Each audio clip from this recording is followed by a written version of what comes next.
The science of 8 limbs, Muay Thai uses almost the entire body as a weapon.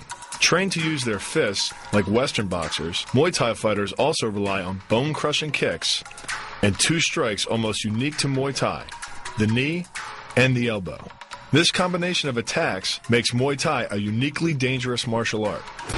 The kick's power comes from the torque generated by the rotation of the hips. It's the same principle that cracks a whip. Turning the hips just a few degrees forces the foot to travel a much greater distance and creates a lot of speed as it does. The longer the leg and quicker the rotation, the faster the kick. And unlike karate, Muay Thai fighters are also taught to strike with the hard bone of the shin.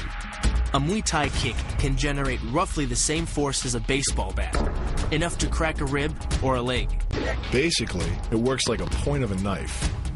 All the force is magnified by being concentrated in a small, hard area. Even if the elbow doesn't deliver a knockout, it will almost always leave a nasty cut and often end a fight. Getting in close neutralizes the opponent's weapon advantage. Then, in the clinch, we bring the power of the knee to bear. Unlike the kick, which relies on rotation to create power, the knee gets its power from leverage. Pulling our opponent down as we drive the knee up can deliver up to 2.5 tons of force, enough to lift a car. It's not the arms, but the legs that drive our fists.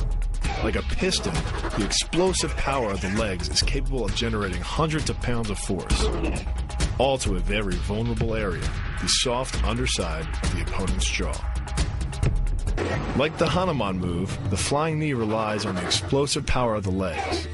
But rather than spread the power of our blow over 2 fists, it concentrates it into the spear point of the knee and combines it with the force of gravity. It's the equivalent of hitting our opponent in the chest with a sledgehammer.